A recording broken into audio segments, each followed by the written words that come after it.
terminer ce module sur les méthodes par différence temporelle de type multipas, on va toujours s'intéresser dans le cadre des polices, des apprentissages de type off policy. On va s'intéresser à savoir si on peut faire un apprentissage sans utiliser la technique d'échantillonnage préférentiel. Un peu comme ce qu'on avait fait avec le Q-learning. Dans le Q-learning, on n'a pas explicitement d'échantillonnage préférentiel et on n'a pas explicitement une stratégie comportementale. Elle apparaît de manière implicite dans les équations.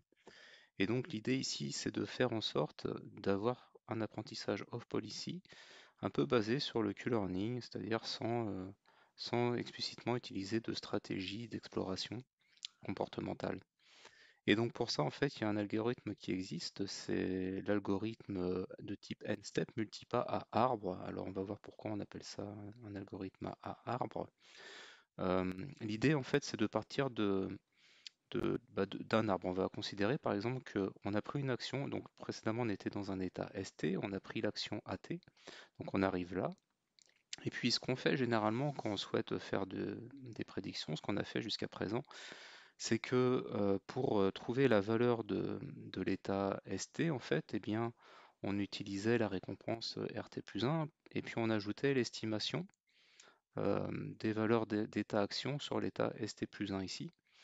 Et pour trouver cette estimation-là, on regardait un petit peu on regardait ce qui se passait lorsqu'on suivait les actions sur la ligne directe ici.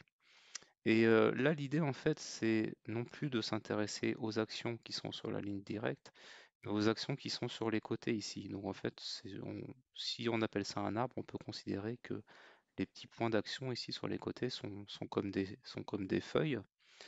Et l'idée, en fait, c'est de venir donner des poids à toutes les actions qui sont sur les feuilles ici. Donc de prendre en compte les actions qui sont sur les feuilles, donc c'est-à-dire sur les côtés de l'axe central, et de prendre en compte ces actions en leur donnant certains poids particuliers dans les valeurs d'état-action qu'elles apporteront. Et en fait, c'est les poids qu'on va donner aux actions qui sont sur le feuillage de l'arbre vont être en fait tirer des probabilités que ces actions soient prises en étant sur un étant sur l'état précédent ici. Par exemple, si le poids que va prendre cette action, eh bien, ça va être la probabilité de prendre cette action, sachant que j'étais sur cet état-là. Le poids que va prendre cette action, qui est sur le feuillage de gauche, ici sur la feuille de gauche, eh bien, ça va être la probabilité de prendre cette action-là, sachant que j'étais sur cet état-là. Et puis, cette action-là, en fait, sa probabilité d'être prise en compte ne va pas intervenir. En fait, elle va intervenir, mais de manière indirecte. Elle va intervenir de manière un peu comme par ricochet. Elle va intervenir sur les actions suivantes. C'est-à-dire que le poids que va prendre les deux actions au second niveau ici, euh, j'ai fait un petit schéma, c'est pas plus simple. Du coup, voilà, je reprends depuis le début. On était sur cet état-là, on a dit les actions qui sont les feuilles ici, le poids que vont prendre ces actions vont être liés à leur probabilité. Donc cette action-là, elle a une certaine probabilité. Si je l'appelle l'action A0, eh bien c'est la probabilité de choisir l'action A0, sachant que j'étais sur l'état ST plus 1. Et cette action-là, c'est la probabilité de prendre l'action A2, sachant que j'étais sur l'état ST plus 1. Et puis cette action-là ne va pas avoir de poids. Par contre, elle va avoir par ricochet une conséquence sur le poids des actions suivantes qui sont sur les feuillages du second niveau ici.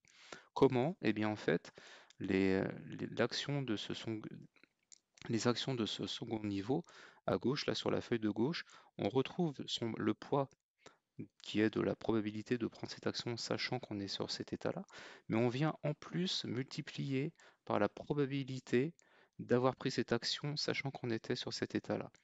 Et donc du coup, et pareil pour la feuille de droite ici.